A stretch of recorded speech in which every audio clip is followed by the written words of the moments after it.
খোজ অনুশাসনবদ্ধতাৰ উৎকৃষ্ট উদাহৰণ খোজৰ তালে তালে আগবঢ়াৰ কি এক অনুপম দৃশ্য সংঘৰ খোজৰ কিছু বাদন এয়া আপোনাসৱৰ সন্মুখত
আজি কৈছে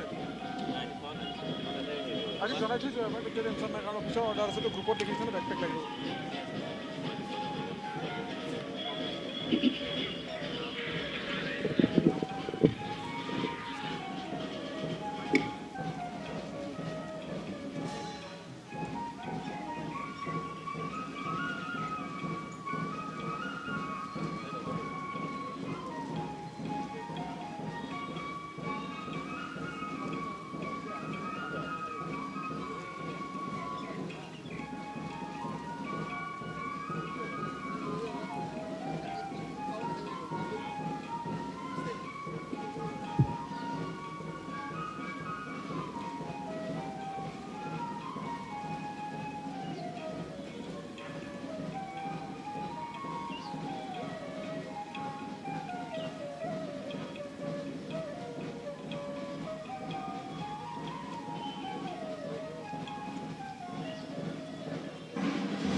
সংঘৰ শাখাত নিয়মিত আসন ব্যায়াম যোগ কৰা হয়।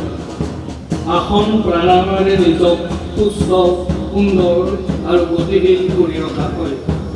সংঘৰ শাখাত নিয়মিত হোৱা আসন আৰু ব্যায়াম যোগৰ কিছু প্ৰকাৰ স্বয়ংসেৱকসকলে এতিয়া আপোনাৰ সবৰ সন্মুখত কৰিবলৈ ওলাইছে।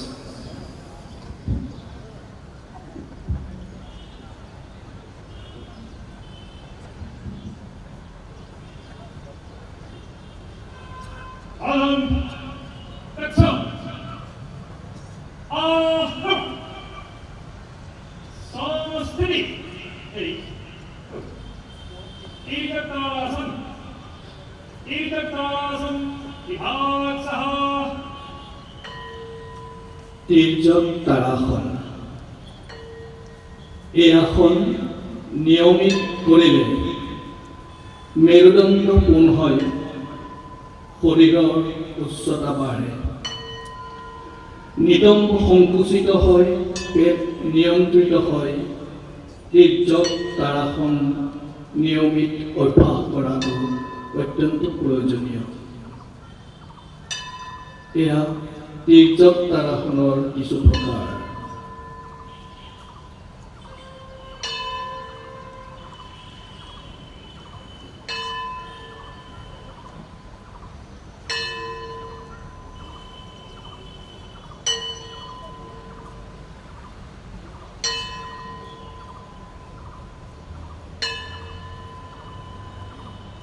अर्धगति चक्रासन, अर्धगति चक्रासन विभाग सह। অৰ্ধগতি চক্ৰাসন। এই আসনৰ দ্বাৰা কঁকাল আৰু কামি হাড়ৰ বিকাৰ দূৰ হয়। নিয়মিত অৰ্ধগতি চক্ৰাসন অভ্যাস কৰিলে হাড় মজবুত হয়। এয়া অৰ্ধগতি চক্ৰাসনৰ কিছু প্ৰয়োগ।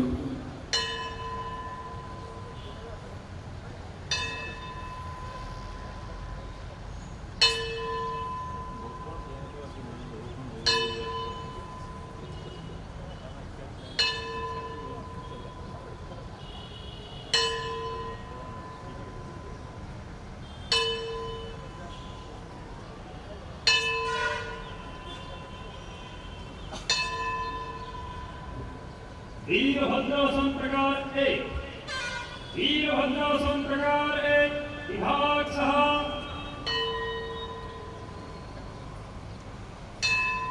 বীৰভদ্ৰাসন প্ৰকাৰ এক।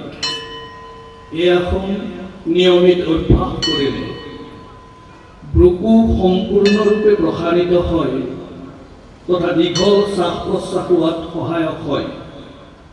কান্ধ আৰু পিঠিৰ বিষ দূৰ হয়।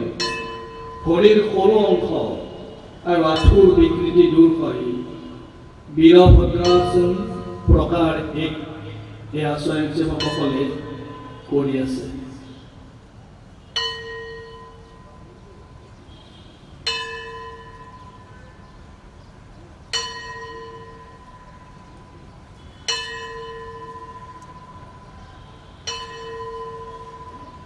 अर्धकोणासन, अर्धकोणासन विभाग सह।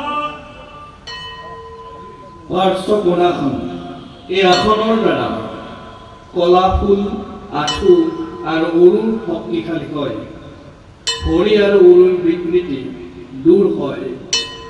বাত বিষকে ধৰি শৰীৰৰ বিভিন্ন বিষৰ পৰা এই আসন নিয়মিত কৰিলে উপশম পাব পাৰি।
त्रेतायं मन्त्रशक्तिस्याम्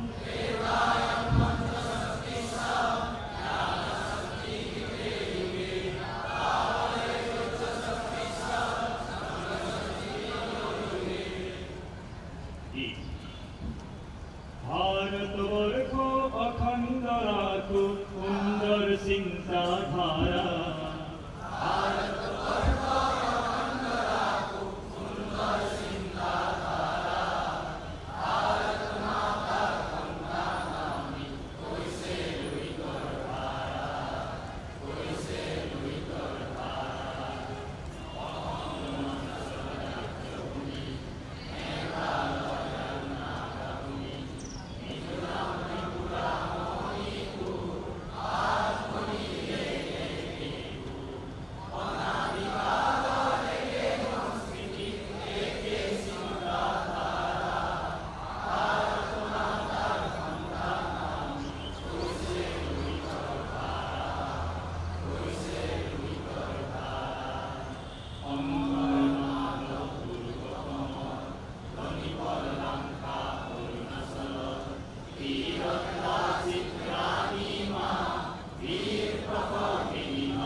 संघ रक्ष कूप दिशा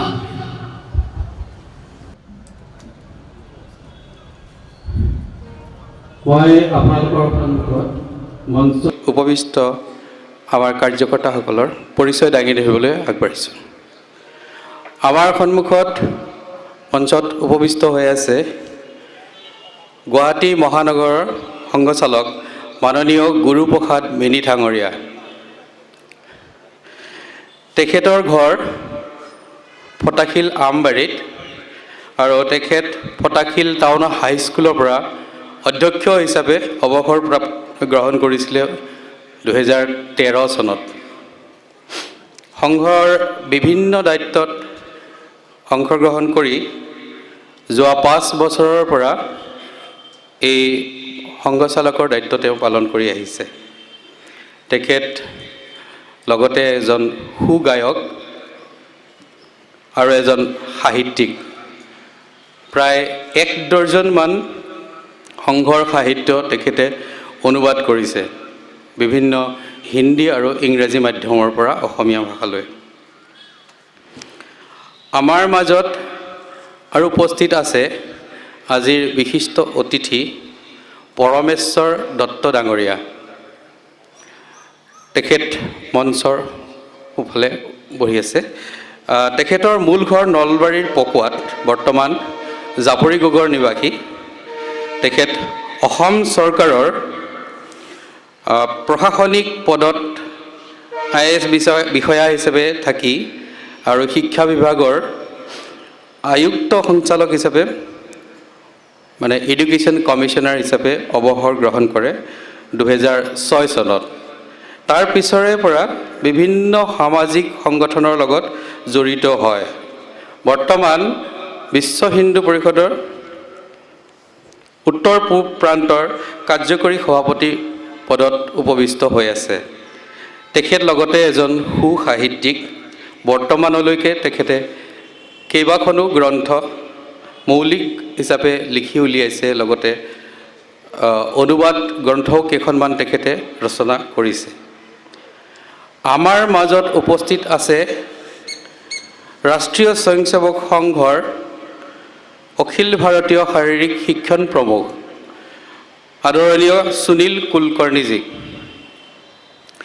তেখেতৰ মূল ঘৰ মহাৰাষ্ট্ৰৰ নাগপুৰত। শৈশৱ কালৰে পৰা তেখেত স্বয়ংসেৱক। শিক্ষাৰ ক্ষেত্ৰত তেখেত MA, MPhil আৰু B.Ed ডিগ্ৰী লোৱাৰ উপৰিও শিক্ষা সাং কৰি তেখেতে নাগপুৰৰ এখন কলেজত অধ্যাপনা কৰিছিল 7 বছৰৰ বাবে। তাৰপিছত তেখেতে প্ৰচাৰকৰ জীৱন আৰম্ভ হয় 1987 চনত 1987ত। পুনতে তেখেতে গুৱাহাটী মহানগৰ প্ৰচাৰক হিচাপে সেৱা আগবঢ়ায়। তাৰপিছত তেখেতে ডিব্ৰুগড় বিভাগ প্ৰচাৰক, গুৱাহাটী বিভাগ প্ৰচাৰক আদি বিভিন্ন দায়িত্বত থাকি কৰ্মনিৰ্বাহ কৰে। 1915 চনলৈকে তেখেত অসমত কাৰ্যনিৰ্বাহ কৰি থাকে। শেষত তেখেতে অসম ক্ষেত্ৰ প্ৰচাৰক প্ৰমুখ হিচাপে কাৰ্যনিৰ্বাহ কৰিছিল। তেখেতে বৰ্তমান অখিল ভাৰতীয় শাৰীৰিক শিক্ষণ প্ৰমুখৰ দায়িত্ব যোৱা 2015 চনৰ পৰা এইটো বিষয়ত কাৰ্যনিৰ্বাহ কৰি আছে। এই চেগতে মই আজিৰ অনুষ্ঠিত এই প্ৰগ্ৰামটোৰ লগত সংগতি ৰাখি কিছু শলাগৰ শৰাই আগবঢ়াব খুজিছোঁ। এই অসম অভিযান্ত্ৰিক প্ৰতিষ্ঠানৰ যিখন খেলপথাৰ, সেইখন আমাক ব্যৱহাৰ কৰিবলৈ অনুমতি প্ৰদান কৰাৰ বাবে অসম অভিযান্ত্ৰিক প্ৰতিষ্ঠানৰ অধ্যক্ষ শ্ৰীযুত অক্ষয় কলিতা ছাৰলৈ আমি আমাৰ কৃতজ্ঞতা আৰু শলাগৰ শৰাই আগবঢ়াইছোঁ। লগতে তেখেতৰ যিসকল বিষয়ববীয়া আৰু কৰ্মচাৰী আছে, তেওঁলোকৰ সহযোগিতাৰ বাবে আমি তেখেতলোকলৈও আমাৰ শলাগৰ শৰাই আগবঢ়ালোঁ। তেখেতে এই পথাৰখন দিয়াৰ উপৰিও এই প্ৰতিষ্ঠানটোৰ বিভিন্ন শ্ৰেণীকোঠা, অডিটৰিয়াম ইত্যাদিও আমাক ব্যৱহাৰ কৰিবলৈ সুযোগ দিছে। ইয়াৰ লগতে আমি পূব গুৱাহাটী বিহু কমিটিলৈও আমাৰ শলাগৰ শৰাই আগবঢ়াইছোঁ তেওঁলোকৰ সহযোগিতাৰ বাবে। কামৰূপ মেট্ৰ' জিলাৰ জিলা প্ৰশাসনলৈও আমাৰ কৃতজ্ঞতা জ্ঞাপন কৰিলোঁ তেখেতলোকৰ সহযোগিতাৰ বাবে। গুৱাহাটী মহানগৰ আৰক্ষী প্ৰশাসন তথা পৰিবহণ নিয়ন্ত্ৰণ আৰক্ষী প্ৰশাসনলৈও আমাৰ শলাগৰ শৰাই যাচিলোঁ। ইয়াৰ লগতে যে tent house, light, sound, printing কৰ্মৰ লগত জড়িত সকলো কৰ্মকৰ্তালৈ তেখেতলোকৰ ওতঃপ্ৰোত কৰ্মৰাজিৰ বাবে শলাগৰ শৰাই আগবঢ়াইছোঁ। মিডিয়াৰ লগত জড়িত সমূহ কাৰ্যকৰ্তালৈ আমাৰ শলাগৰ শৰাই যাচিছোঁ। উদ্যোগ নগৰৰ যিসকল সদাশয় পৰিয়ালে আজিৰ এই ফুড পেকেটবিলাক দি যোগান ধৰি আমাক কৃতাৰ্থ কৰিছে, তেওঁলোকৰো শলাগ আমি লৈছোঁ। সৰ্বশেষত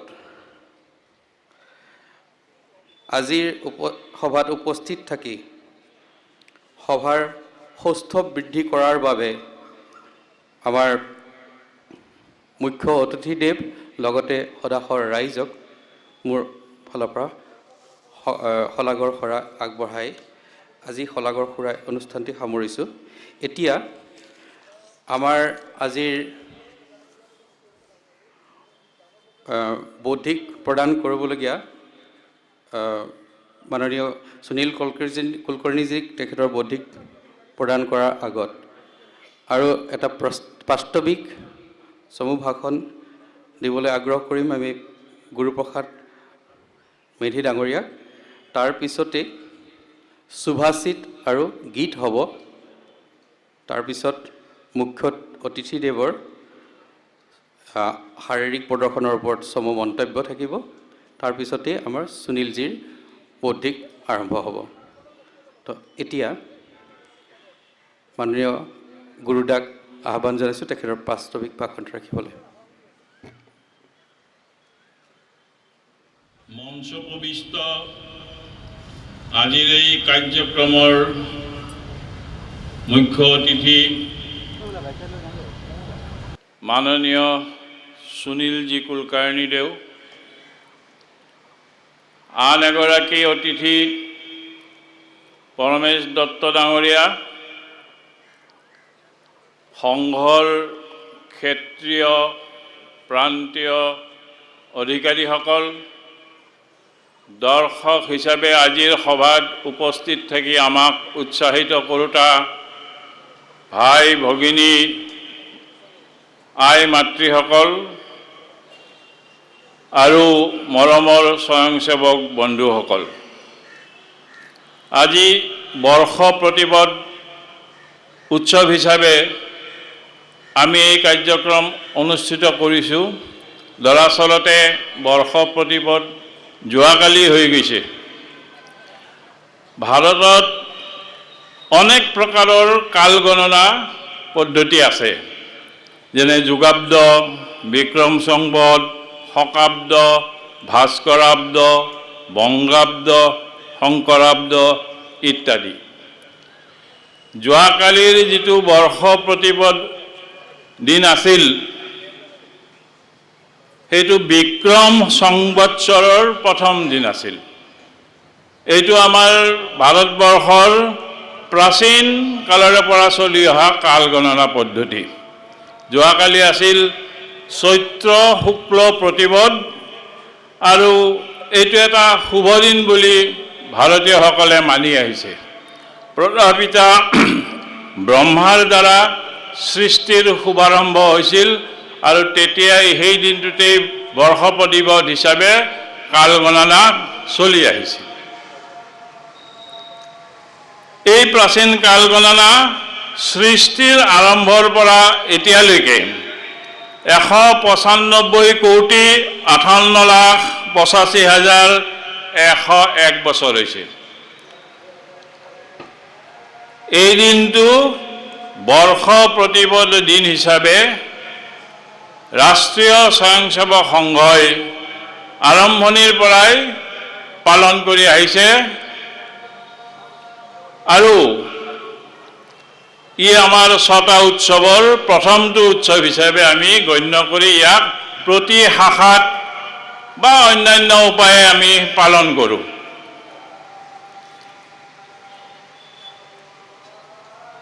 এই দিনটোতেই ৰাষ্ট্ৰীয় স্বয়ংসেৱক সংঘৰ সংঘ প্ৰণেতা ডক্টৰ কেশৱ বলিৰাম হেডগেৱাৰৰো জন্মদিন, আৰু সেইকাৰণেই এই উৎসৱৰ দিনটোতে আমি আদ্য সৰসংঘ চালক প্ৰণাম প্ৰদান কৰোঁ। আজি এই অনুষ্ঠানটো আমি অনুষ্ঠিত কৰাৰ এটা আমাৰ পৰম্পৰা আগৰে পৰাই চলি আছে। তাৰ লগতে আমি সংঘনো কি এই বিষয়েও কিছু ৰাইজক প্ৰদৰ্শন কৰাৰ কাৰণে আমি এই ব্যৱস্থাটো, আজিৰ এই কাৰ্যক্ৰমটো আমি কৰিছোঁ। সংঘ মানে, ৰাষ্ট্ৰীয় স্বয়ংসেৱক সংঘ মানে শাখা। শাখাতনো আমি কি কৰোঁ, এই কথাটো বহুতে নাজানে। জনসাধাৰণে আমি শাখাত কি কৰোঁ ভালকৈ গম নাপায়। আনকি আমাৰ সংঘৰ পৰিয়ালৰো বহুত সদস্যই ৰাতিপুৱানো এওঁলোকে গৈ পেলাই কি কৰে এই কথাটো নাজানে। গিৰিয়েকে ৰাতিপুৱা গৈ শাখাত কি কৰে ঘৈণীয়েকে নাজানে, এনেকুৱা স্বয়ংসেৱকো আমাৰ আছে। তো সংঘৰ মূল কাম হ'ল শাখা। শাখাৰ জৰিয়তে স্বয়ংসেৱকক স্বয়ংসেৱকৰ গুণ বৃদ্ধি কৰা আৰু এই স্বয়ংসেৱকৰ গুণ বৃদ্ধি কৰাৰ জৰিয়তে সংঘৰ স্বয়ংসেৱকসকলৰ চৰিত্ৰৰ উন্নতি ঘটোৱা মানদণ্ডৰ উন্নতি ঘটোৱা আমাৰ মানুহৰ প্ৰত্যেকটো ব্যক্তিৰে বিকাশ মানে হ'ল শৰীৰ মন প্ৰাণ বুদ্ধি আৰু আত্মাৰ বিকাশ কিন্তু এই শৰীৰ মন প্ৰাণ আত্মাৰ একেলগে কাম কৰা অভ্যাসেই নাই কিবা এটা কৰিব লগা হ'লে শৰীৰটো যদি ক'বাত থাকে মনটো ক'বাত থাকে একনিষ্ঠতা আহি নপৰে কিন্তু আমি এই কথাখিনি এই দুৰ্বলতাখিনি সংঘৰ জৰিয়তে দি স্বয়ংসেৱকক শৰীৰ মন প্ৰাণ বুদ্ধি আত্মা একেলগে চলাৰ যিটো অভ্যাস এই অভ্যাসটো আমি প্ৰদান কৰোঁ আৰু তাৰ জৰিয়তে স্বয়ংসেৱকসকলে এটা সময়ত আদৰ্শ স্বয়ংসেৱক হিচাপে আদৰ্শ নাগৰিক হিচাপে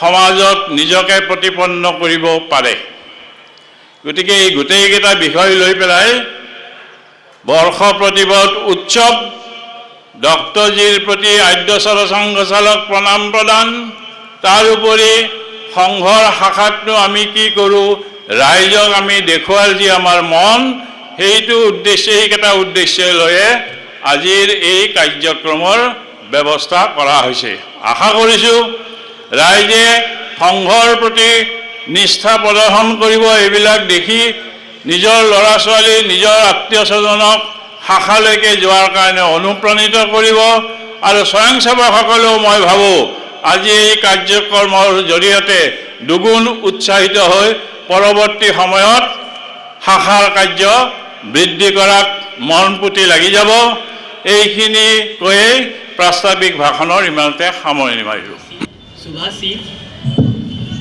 हिंदुवः सोदरा सर्वे न हिंदू पतितो भवेत् मम दीक्षा हिंदू रक्षा मम मंत्र समानता সকলো হিন্দু সহোদৰ কোনো হিন্দু পতিত নহয় হিন্দুৰ ৰক্ষাই মোৰ দীক্ষা আৰু সমানতাই মূল মন্ত্ৰ নমস্কাৰ ব্যক্তিগত গীত হে কেশৱ মহান হে কেশৱ হে কেশৱ মহান হে কেশৱ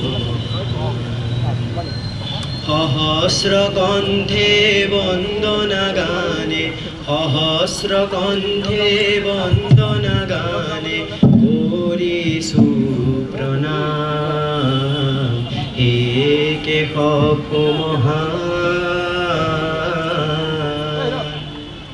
যুগে যুগে ৰব সংঘ কীৰ্তি তব নতুন যুগৰ হব নব আহ্বান জাগৰণী মন্ত্ৰেৰে জগাই তুলিছা তুমি জাগৰণী মন্ত্ৰেৰে জগাই তুলিছা তুমি ভাৰতীৰ অতীতৰ গৰিমাৰ টান হে কেশৱ মহান হে কেশৱ মহান জাতিৰ জড়তা কৰি মহি মোৰ কৰ্মময় জীৱনৰ দিলা তুমি সুৰ লক্ষ লক্ষ আই ভাৰতীৰ সন্তানে তোমাৰ পথত কৰে জীৱনৰ দান হে কেশৱ মহান হে কেশৱ মহান যদিও বা নাই তুমি মৰ জগতত বিৰাজিছা আজি তুমি কোটি প্ৰাণত কোটি পৰাণে আজি বীৰ বেশেৰে সাজি গাইছে জননীৰ বিজয়ৰ গান হে কেশৱ মহান হে কেশৱ মহান আজি তব জনমৰ পুণ্য দিনত তোমাৰ আশীষ লৈ আমাৰ শিৰত ভ্ৰান্ত মানৱক দেখুৱাই কৰ্মৰ পথ উৰিব পুনৰ আজি ভগৱানী চান হে কেশৱ মহান হে কেশৱ মহান সহস্ৰ কণ্ঠে বন্দনা গানে সহস্ৰ কণ্ঠে বন্দনা গানে কৰিছোঁ প্ৰণাম হে কেশৱ মহান হে কেশৱ মহান হে কেশৱ মহান হে কেশৱ মহান।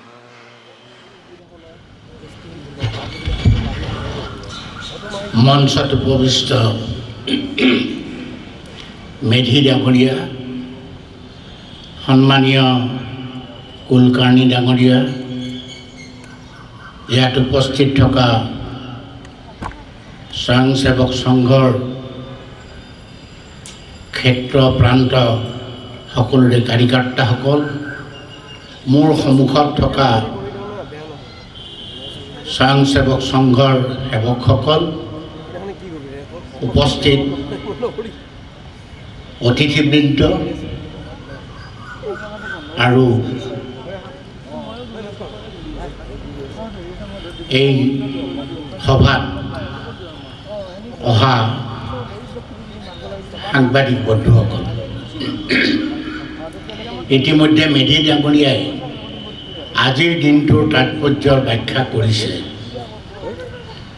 শাখা সম্বন্ধে আমাৰ বহু মানুহৰে জ্ঞান কম আৰু সেইবাবে আজি ইয়াত যিখিনি প্ৰদৰ্শন কৰা হৈছে শৰীৰ চৰ্চাৰ ওপৰত, সি সঁচাকৈয়ে অতি আকৰ্ষণীয় আৰু অতি প্ৰশংসনীয় হৈছে। আৰু এই কাৰ্যটো মই ভাবোঁ যদি আমি অসমৰ প্ৰত্যেক ঠাইতেই এই ধৰণে কিছুমান কাৰ্যক্ৰম হাতত লওঁ, বোধহয় নহয় নিশ্চিতকৈ আমাৰ নৱপ্ৰজন্মই এই শাখাৰ প্ৰতি আগ্ৰহী হ'ব, আকৰ্ষিত হ'ব আৰু তেওঁলোকে নিজক নিয়মানুৱৰ্তিতা আৰু এটা সংশোধিত ৰূপত সুনাগৰিক হিচাপে গঢ়ি তুলিবলৈ সহায়ক হ'ব। আপোনালোকে আমি সকলোৱে জানো যে আমাৰ শৰীৰটো যেতিয়া বেয়া থাকে আমাৰ কোনো কথাতেই মন নাযায়। অৰ্থাৎ আমি যদি একাগ্ৰ চিত্তে কিবা এটা কৰিবলগীয়া হয়, সেইটো আমাৰ শিক্ষা ক্ষেত্ৰতো হ'ব পাৰে, আমাৰ চাকৰি ক্ষেত্ৰতো হ'ব পাৰে, বাণিজ্য ক্ষেত্ৰ সকলোতেই আমি এই মন পুতি কামটো কৰিব নোৱাৰিম যদিহে আমাৰ শৰীৰে আমাক সহযোগ নকৰে। শৰীৰে আমাক কেতিয়া সহযোগ কৰে? যেতিয়া শৰীৰ সুস্থ থাকে। সেইকাৰণে কোৱা হয় যে স্বাস্থ্য আৰু সময় এই দুইটা বহু মূল্যৱান বস্তু, কিন্তু আমি সকলোতকৈ যদি অৱজ্ঞা কৰা বস্তু আছে তেতিয়াহ'লে স্বাস্থ্য আৰু সময়। আমি এই দুটাৰ প্ৰতি সজাগ নহওঁ যেতিয়ালৈকে আমাৰ এনেকুৱা এটা অৱস্থা আহি নাপায় যে আমাৰ স্বাস্থ্যৰো সাংঘাতিক অৱনতি হৈছে, সময় একেবাৰে অপচয় হৈছে, তেতিয়া আমাৰ হুঁচ আহে যে আমি ইমান দিনে স্বাস্থ্যৰ প্ৰতি সজাগ নহ'লোঁ বা সময়ৰ প্ৰতি সজাগ নহ'লোঁ। গতিকে এই যে শৰীৰ চৰ্চা আজি যিখিনি দেখুৱাইছে সাম্যকভাৱে হ'লেও এই শৰীৰ চৰ্চাই সঁচাকৈয়ে নৱপ্ৰজন্মক অনুপ্ৰাণিত কৰিব লাগে আৰু আমি শৰীৰ সুস্থ ৰখাৰ বাবে ইয়াৰ প্ৰয়োজনীয়তা বহলভাৱে প্ৰচাৰ কৰিব লাগে। শৰীৰ সুস্থই নহয়, স্বাস্থ্য শক্তিশালী হ'বৰ বাবেও এটা উপাদান আৰু শক্তিশালী নহ'লে আপুনি নিজক প্ৰতিৰক্ষা কৰিব নোৱাৰে। আমাৰ ভাৰতবৰ্ষৰ ইতিহাসত হিন্দু ধৰ্মৰ পৰা বা হিন্দু সভ্যতাই কোনোদিনেই বাহিৰৰ সভ্যতাক বা বাহিৰৰ দেশক আক্ৰমণ কৰা নাই।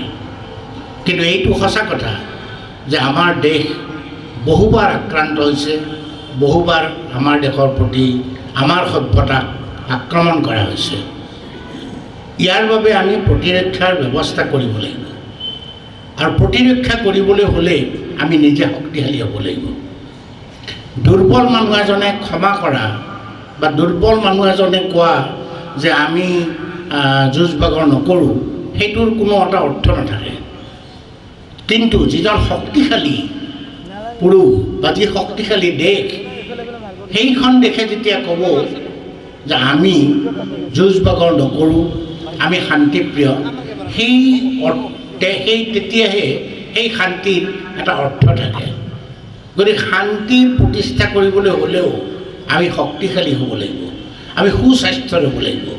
আমাৰ দেশখনত স্বাস্থ্যৰ প্ৰতি দেখা যায় বিশ্বত এতিয়াও এটা উচ্চমান বিশিষ্ট হ'ব পৰা নাই। তাৰ মূল কাৰণ আমাৰ জনসংখ্যা অন্যতম। যি নহওক, সেইটো এটা সুকীয়া বিষয়। মই ক'ব খুজিছোঁ যে ছাত্ৰ ছাত্ৰীসকলক এটা সময়ত আমাৰ বিদ্যালয়বিলাকত এনেকুৱা ধৰণৰ এই আজি শাখাত যিবোৰ দেখুওৱা হৈছে তেনেকুৱা ধৰণৰ শৰীৰ চৰ্চাৰ কিছুমান ব্যৱস্থা আছিল। কলেজবোৰত NCC আছিল, কিন্তু ক্ৰমাগতভাৱে আজি কিছু বছৰৰ পৰা দেখিছোঁ সেইবিলাক যেন নাইকিয়া হৈ গ'ল আৰু আমি সকলোৱেই টিভিৰ আগত বহিবলৈ লাগি গ'লোঁ। ইয়াৰ দ্বাৰা কি হ'ব? আমাৰ স্বাস্থ্যৰ অৱনতি হ'ব, যাৰ ফলত আমাৰ মনৰ বৌদ্ধিক বিকাশ বাধাগ্ৰস্ত হ'ব আৰু আমি একোজন সৰুপা অকৰ্মান্য নাগৰিক হিচাপে আমি নিজকে প্ৰতিষ্ঠা কৰিম আৰু শেষত নিজে কাম বন নকৰি আমি চান্দা তুলি পেলাই জীৱিকা নিৰ্বাহ কৰিবলৈ চেষ্টা কৰিম। এয়া হৈছে আমাৰ বৰ দুৰ্ভাগ্যজনক পৰিণতিৰ এক নিদৰ্শন। তাক প্ৰতিহত কৰিবৰ বাবে আজিৰ যি মই ব্যৱস্থা দেখিছোঁ, যি শৰীৰ চৰ্চা দেখা হ'ল, সেই শৰীৰ চৰ্চাক দেখি মই এটা আশা দেখিছোঁ, আশাৰ ৰেঙনি দেখিছোঁ যে এই ধৰণে বোধ হয় আমাৰ যদি যুৱক সমাজক আমি আকৰ্ষিত প্ৰেৰিত কৰি তেখেতসকলক তেওঁলোকক এইদৰে আমি যদি প্ৰশিক্ষণ দিব পাৰোঁ, তেতিয়া চাগে তেওঁলোক এটা অতি সুনাগৰিক হোৱাৰ বাবে সক্ষম হ'ব। মই বিশেষ দীঘলীয়া নকৰোঁ। শেষতো এটাই কথা যে শৰীৰ একদম সৰু ধৰ্ম সাধনা, সকলো ধৰ্ম সাধনা কৰা হয় যদি শৰীৰৰ সাধনা কৰা হয়। গতিকে শৰীৰ চৰ্চাত আজি ইয়াত উপস্থিত থাকি কৰ্মকৰ্তাসকলে মোক ইয়ালৈ নিমন্ত্ৰণ কৰাৰ বাবে মই কৃতজ্ঞ আৰু মোৰো আজি এইখন দেখি শৰীৰ চৰ্চা দেখি মই অতিশয় আপ্লুত আৰু আনন্দিত হৈছোঁ। ইয়াত যিসকলে আজি অংশগ্ৰহণ কৰিলে তেওঁলোকক ভৱিষ্যত উজ্জ্বল হওক, মোৰ এই কামনা থাকিল আৰু ইয়াত উপস্থিত থকা সকলো ৰাইজলৈকে আগতীয়াকৈ ৰঙালী বিহুৰ শুভেচ্ছা জ্ঞাপন কৰি মই মোৰ বক্তব্যৰ ইয়াতে সামৰণি মাৰিছোঁ। ধন্যবাদ।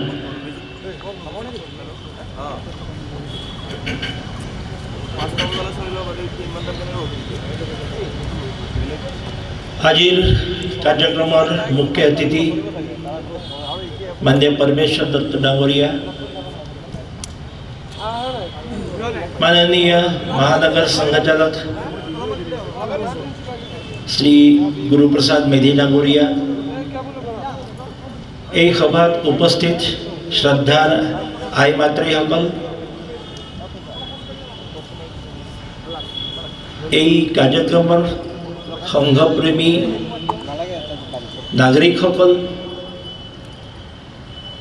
সংঘৰ ক্ষেত্ৰীয় প্ৰান্তীয় অধিকাৰীসকল আৰু আত্মীয় স্বেচ্ছাসেৱক বন্ধুসকল,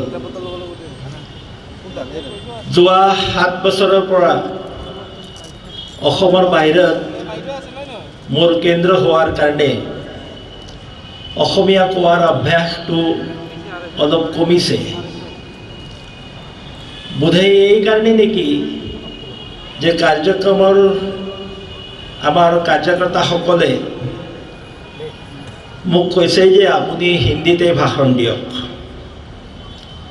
তেওঁলোকৰ আজ্ঞামতে মোৰ মন্তব্য মই আজি হিন্দীতে কওঁ।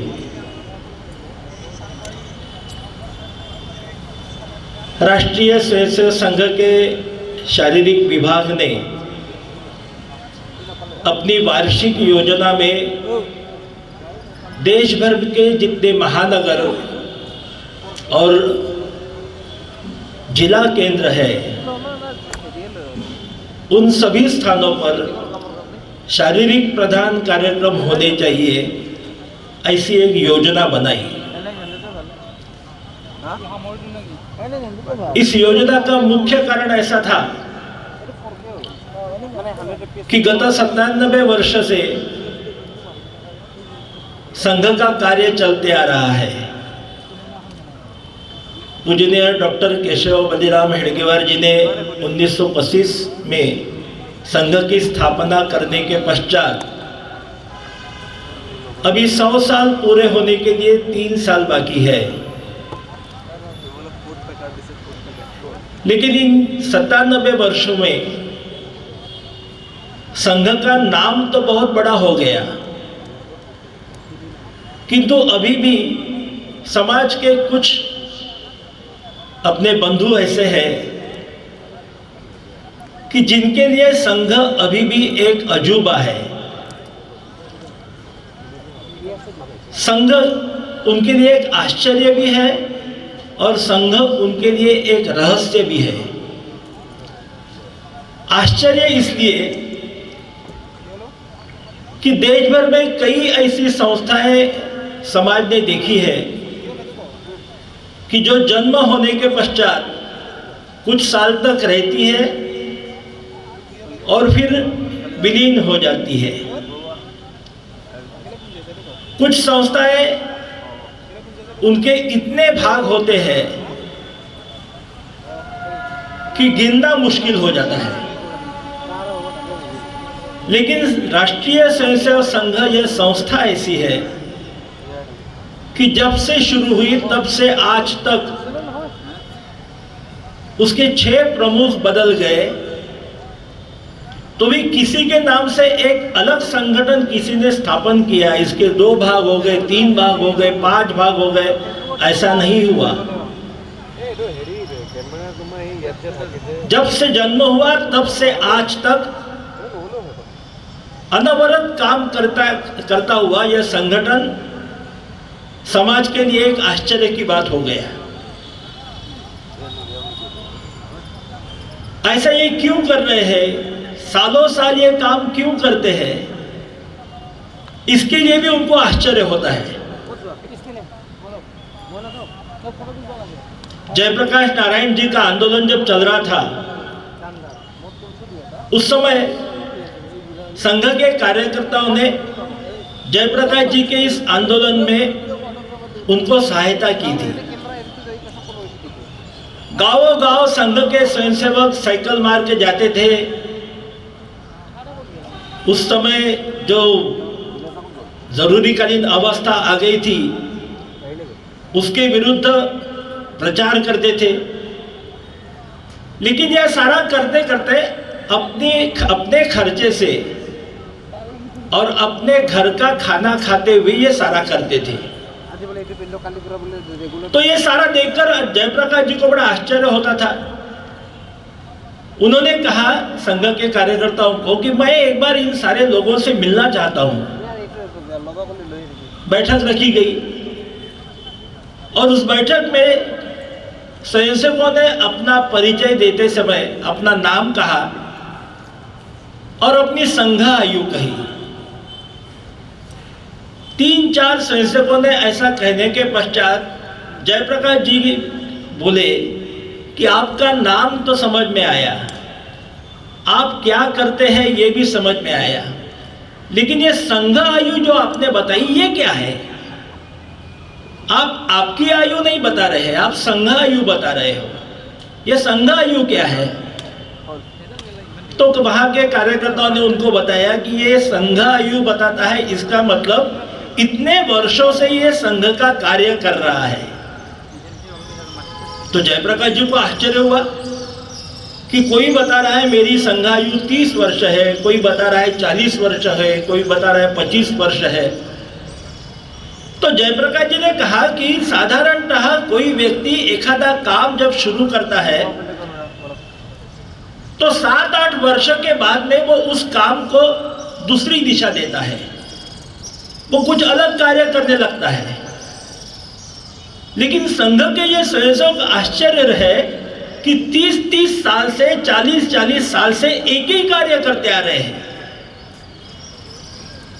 जैसा जयप्रकाश जी को आश्चर्य हुआ, वैसा ही आश्चर्य समाज के कई बंधुओं को, बहनों को होता है।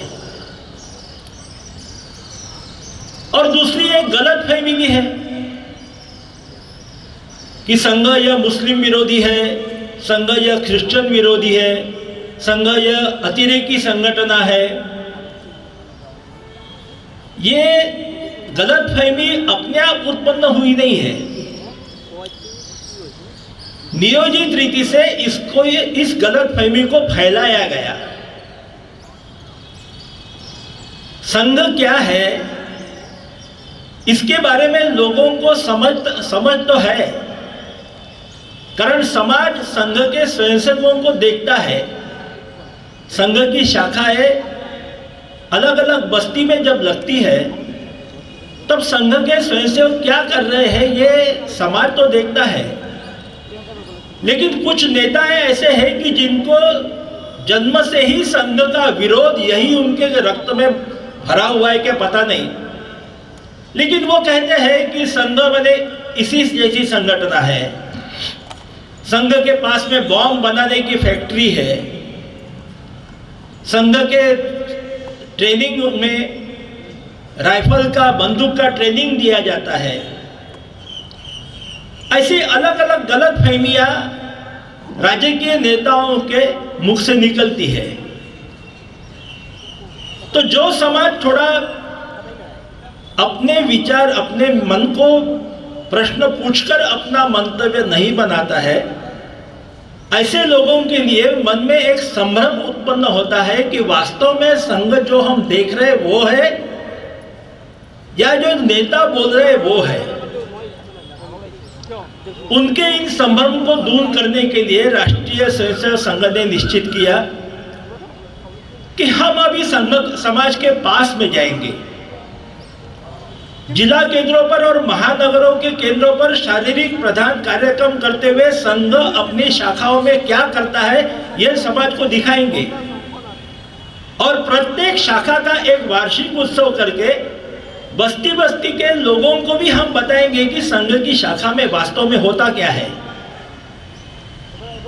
ये जो कार्यक्रम आज आप लोगों ने देखे, इन सभी कार्यक्रमों के माध्यम से एक अनुशासित, साहसी, धैर्यवान, मतलब जिसका पेशेंस जिसके पास में है, दमदार यानी स्टैमिना जिसका अच्छा है, ऐसे स्वयंसेवक चरित्रवान, ध्येयनिष्ठ, निस्वार्थी और जिनमें नेतृत्व करने की क्षमता उत्पन्न होती है, ऐसे सारे गुणों का विकास इन सारे कार्यक्रमों के माध्यम से होता है। संघ के सारे कार्यक्रम कोई भी केवल मनोरंजन के लिए नहीं है। संघ की शाखाओं में जब ये कार्यक्रम होता है, ये सारे कार्यक्रम स्वयंसेवक करते हैं, तब समाज को एक साहस आता है कि हमारी रक्षा करने वाला एक युवकों का दल हमारे बस्ती में है। माता बहनों को बिना मांगे एक सुरक्षा प्रदान करने वाली ऐसी एक शक्ति आज हमारे पास में है।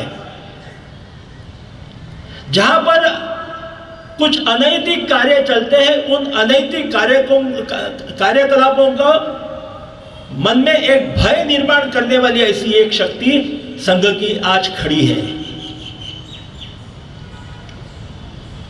एक चरित्रवान युवकों का दल जब समाज देखता है तो समाज को भरोसा होता है कि केवल सुबह का वृत्तपत्र पढ़ते समय हम समाज के अधोगति की बात पढ़ते हैं, उनके स्थान पर एक ऐसे चरित्रवान युवकों का दल भी हमारे देश में है कि जिसके सामने लक्ष्य है परम वैभवम नेतुमेत स्वराष्ट्रम, अपने राष्ट्र को परम वैभव के शिखर पर हम ले जाएंगे, भारत माता को फिर से विश्वगुरु का स्थान हम प्राप्त कर देंगे।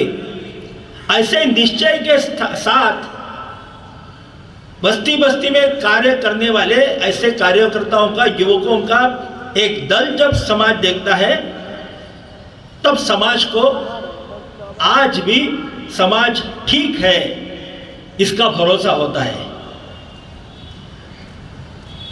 और इसीलिए संघ ने आज के जो शारीरिक कार्यक्रम आपने देखे, इस प्रकार के कार्यक्रम सभी स्थानों पर करने का एक निश्चय किया। लेकिन स्वाभाविक कुछ लोगों के मन में ऐसा संदेह आएगा कि ये जो प्रयोग किए इससे होगा क्या। आज तो सभी जगह राइफल का और एटम बॉम्ब का युग है, उसमें ये दंड के प्रयोग, यष्टि के प्रयोग करके ये क्या लोग देश की रक्षा कर पाएंगे। तो आपको निश्चित पता होना चाहिए कि जब सेना लड़ती है तो केवल अस्त्र लड़ते नहीं है, अस्त्र के पीछे एक मन रहता है, वो मन जितना साहसी है उस साहसी मन से व्यक्ति युद्ध करता है। और इसलिए हाथ में शस्त्र न रहते हुए भी 8 महारथियों से अकेले अभिमन्यु ने युद्ध किया है।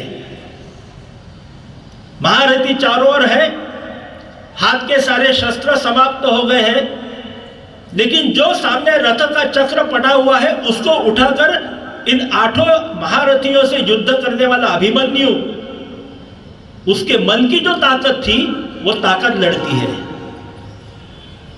अभी कुछ दिन पहले शैतान सिंह लद्दाख में जो लड़े हैं उनकी कहानी आई थी। चीनी सेना के विरुद्ध सारे अस्त्र शस्त्र समाप्त होने के पश्चात भी 48 घंटे वो उसने युद्ध किया है, सेना को सामने आने नहीं दिया। ये जो प्रखर साहस है, यह साहस इन दंड और यष्टि के माध्यम से निर्माण होता है। ऐसा एक चरित्रवान और साहसी व्यक्ति निर्माण करने का संघ का प्रयास है। हमारे महानगर संघ चालक जी ने बताया कि संघ का उद्देश्य यह व्यक्ति निर्माण का है। संघ का कार्य केवल व्यक्ति निर्माण यही है। मीडिया के माध्यम से समाज को ऐसा लगता है कि संघ ये कर रहा है, संघ वो कर रहा है, संघ स्कूल चला रहा है, संघ और कुछ विश्व हिंदू परिषद को भी चला रहा है, एक छात्रों का संगठन भी चला रहा है। संघ कुछ नहीं करता, संघ केवल अपनी शाखा लगाता है और शाखाओं में आप लोगों ने जो कार्यक्रम देखे वही कार्यक्रम करता है। लेकिन इन कार्यक्रमों के माध्यम से जो गुणवान व्यक्ति निर्माण होता है, वह गुणवान व्यक्ति कुछ नहीं छोड़ता। समाज में जितने क्षेत्र आप देखते हैं, उन सारे क्षेत्रों में काम करने वाले संघ के ऐसे चरित्रवान स्वयंसेवक लगे हुए हैं। और इसलिए समाज को लगता है कि इतना अच्छा कार्य जो कर रहा है, इसके पीछे संघ की ताकत खड़ी है। संघ के नाम से या संघ इन सबको डोमिनेट करता है, ऐसा नहीं है। विश्व हिंदू परिषद हो, विद्या भारती हो, अखिल भारतीय कल्याण आश्रम हो, राष्ट्र सेविका समिति हो, अधिवक्ता परिषद हो, एनएमओ नेशनल मेडिकल ऑर्गेनाइजेशन हो, 40 के ऊपर ऐसी संगठन है जहां पर संघ के कार्यकर्ता तन मन धन देकर कार्य कर रहे हैं। लेकिन ये सारी संस्थाएं स्वायत्त है, स्वतंत्र है, उनकी अलग बॉडी है। संघ उनको डोमिनेट नहीं करता। ऐसे ही इन सारे क्षेत्रों के जैसे ही संघ के कुछ कार्यकर्ता यह राजनीति में गए हैं।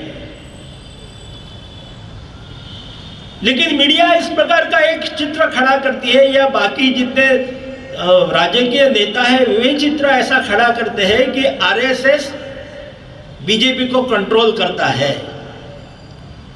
वास्तव में बीजेपी का और संघ का दूसरा कोई संबंध नहीं है। संघ के स्वयंसेवक वहां है, चरित्रवान स्वयंसेवक वहां पर गए हैं, जिन गुणों के माध्यम गुणों का निर्माण शाखा में होता है, उन गुणों का उपयोग करके वे राजनीति में कार्य कर रहे हैं। एक अलग कुछ बाकी सबसे हटकर ऐसी एक पार्टी उनको दिखती है, इसलिए उनको लगता है कि यह संघ ही उनको ये सारी चला रहा है। लेकिन संघ केवल व्यक्ति निर्माण करता है, जिसको ग्रीक तत्ववेत्ता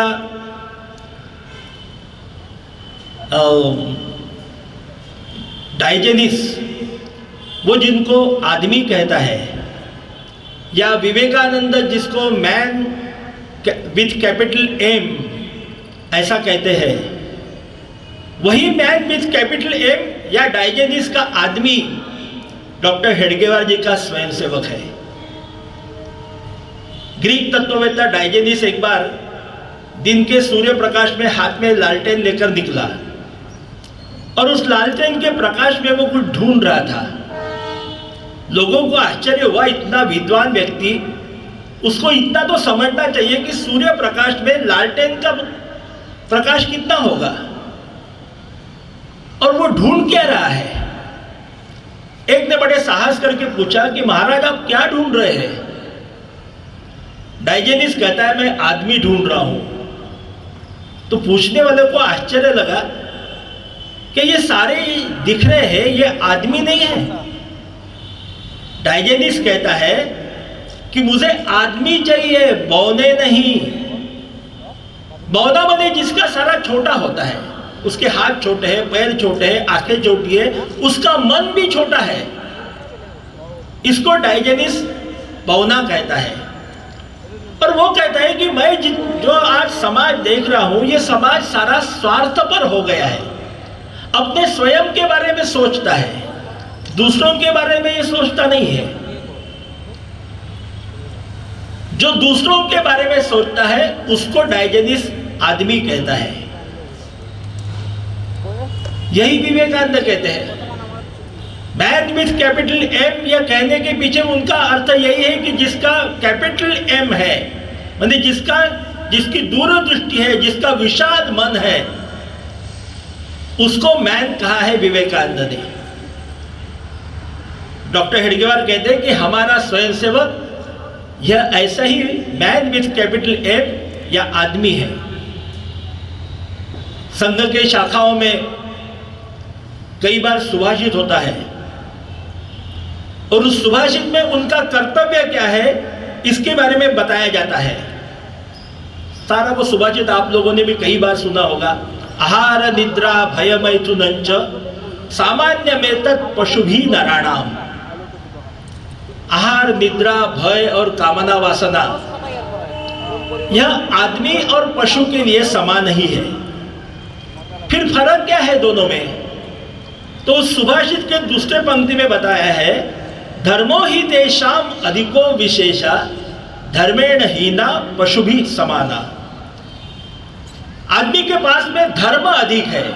यहां धर्म का अर्थ पूजा पद्धति इस प्रकार से लिया गया नहीं है। यहां धर्म का अर्थ है कर्तव्य। मैं माता हूं तो मेरा मातृधर्म क्या है, मैं पिता हूं तो मेरा पितृधर्म क्या है, मैं बंधु हूं तो मेरा बंधु धर्म क्या है। हर माता पिता को लगता है कि मेरा मातृधर्म मेरा पितृधर्म अपने संतानों के लालन पालन करना और उनको अच्छे संस्कारित करना, यह मातृधर्म और पितृधर्म है। वैसे ही समाज का एक मैं अंग हूं तो समाज धर्म मेरा कौन सा है, तो समाज के बारे में चिंता करना यह मेरा समाज धर्म है।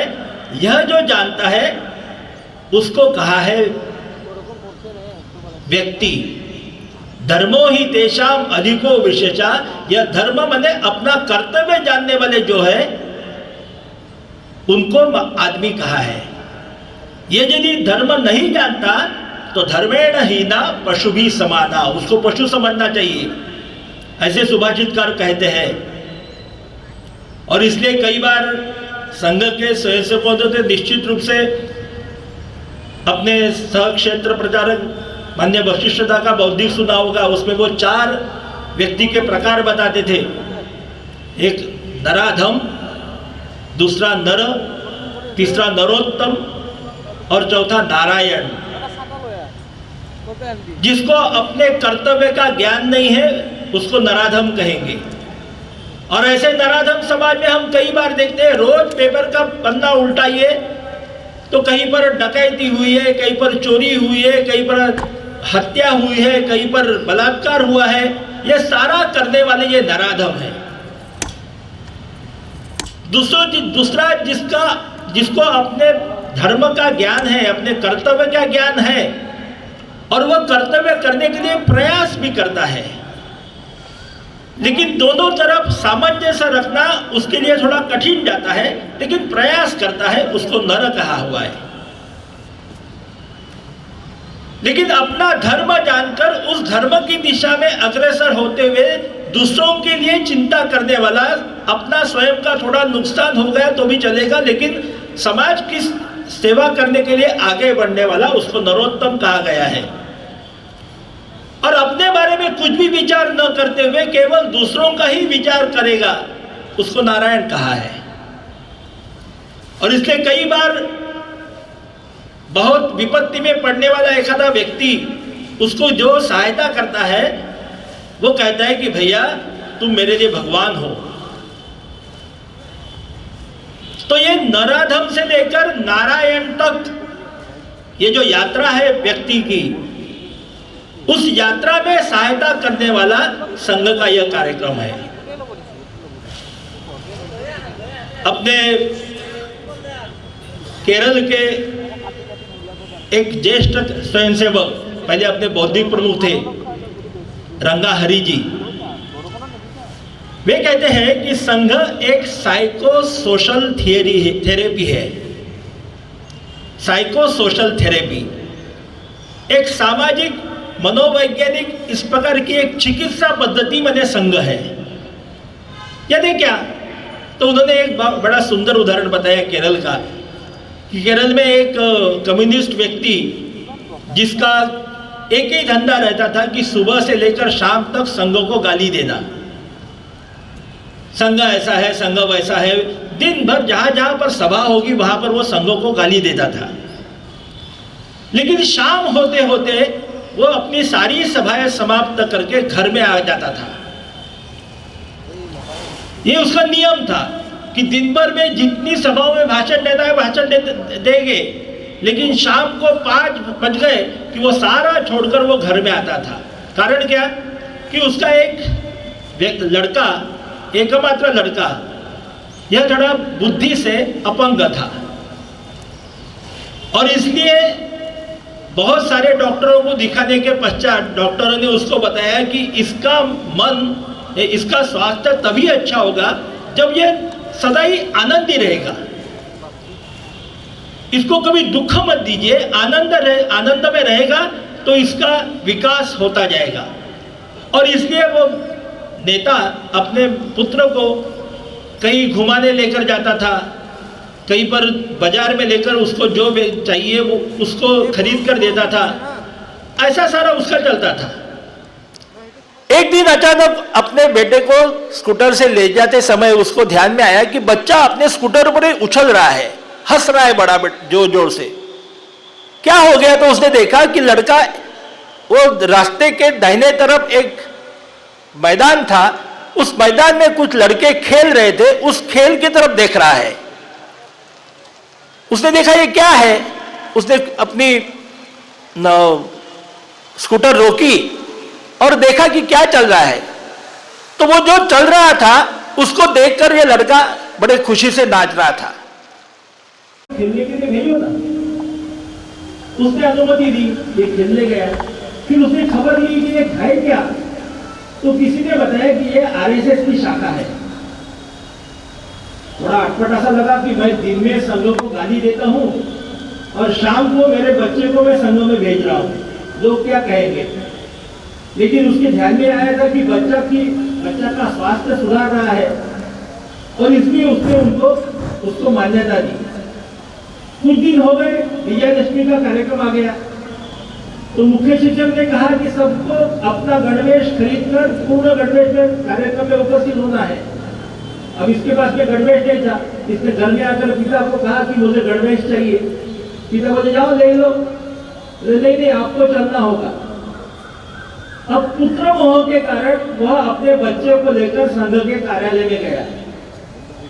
संघ के कार्यालय में उनको देखकर तो लोगों को आश्चर्य लगा। वो पूछने लगे, भाई साहब ये आरएसएस का कार्यालय है, सीपीएम का नहीं। बोले हाँ मेरे को पता है।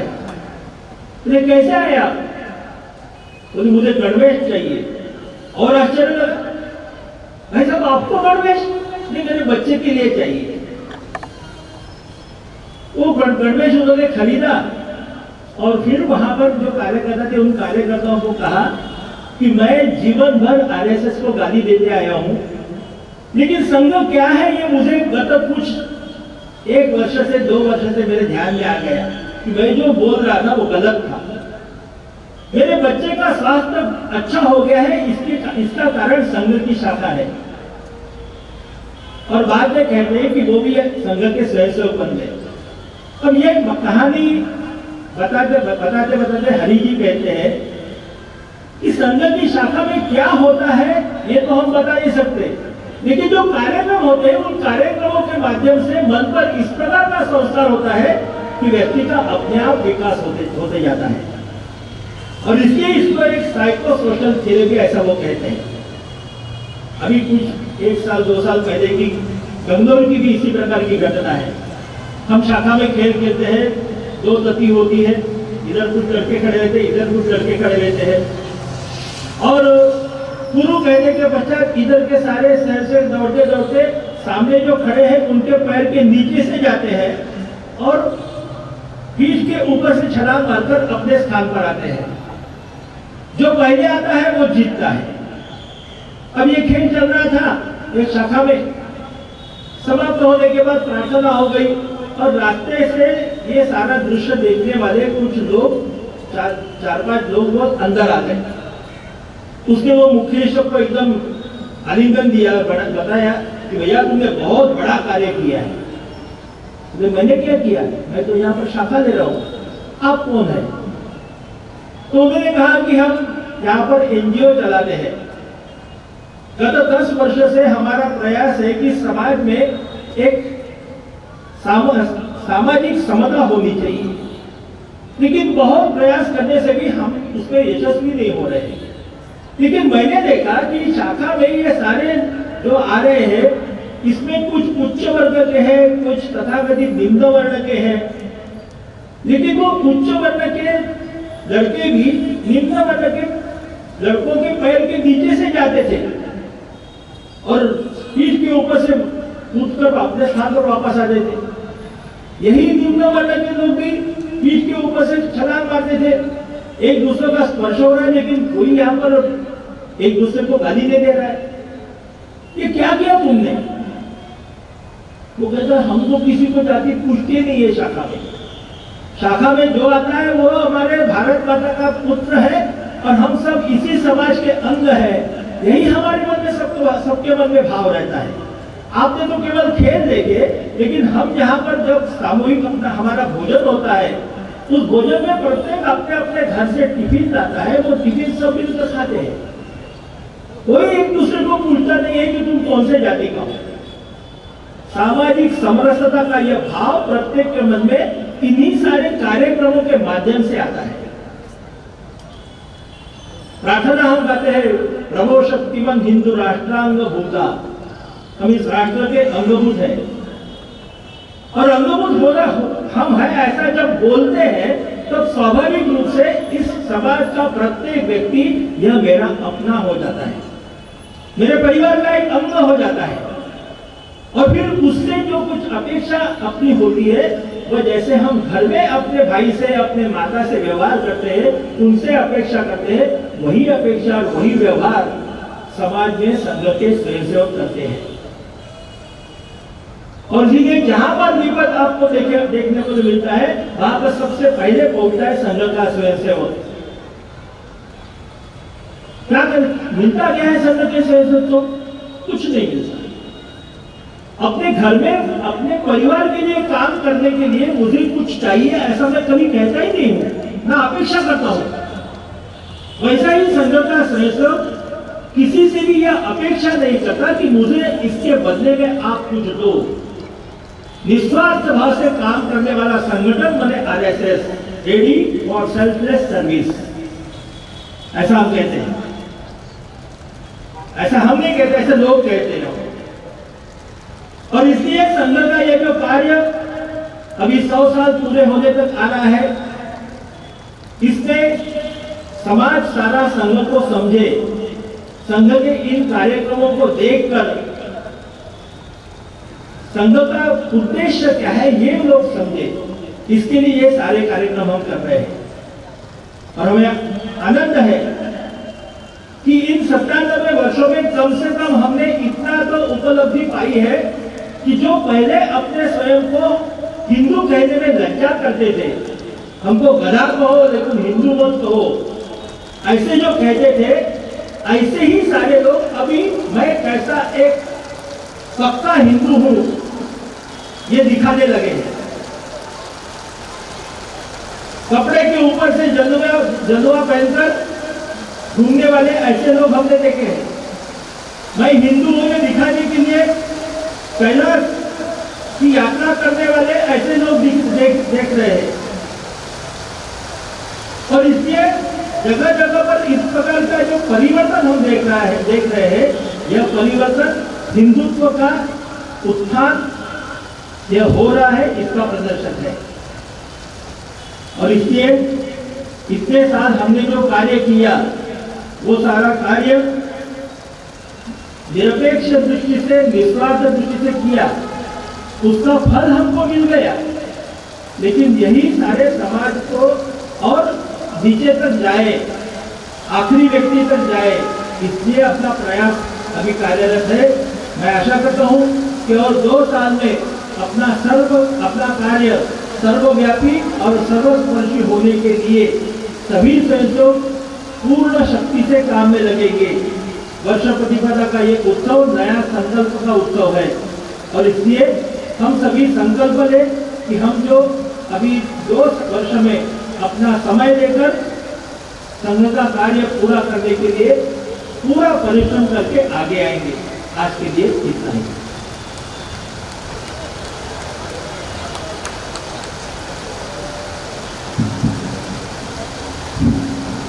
भगवान उत्कृष्ट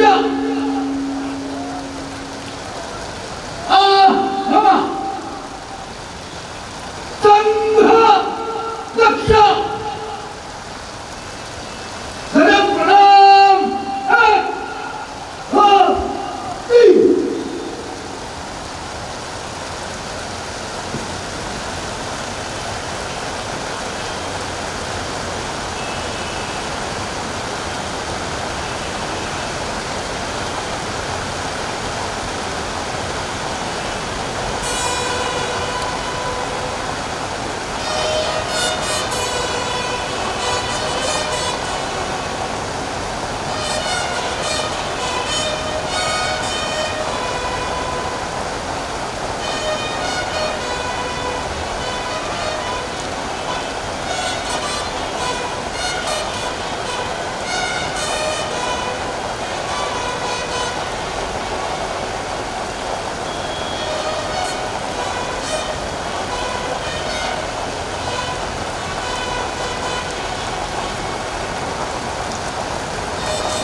ভিতৰলৈ যাব পাৰিব।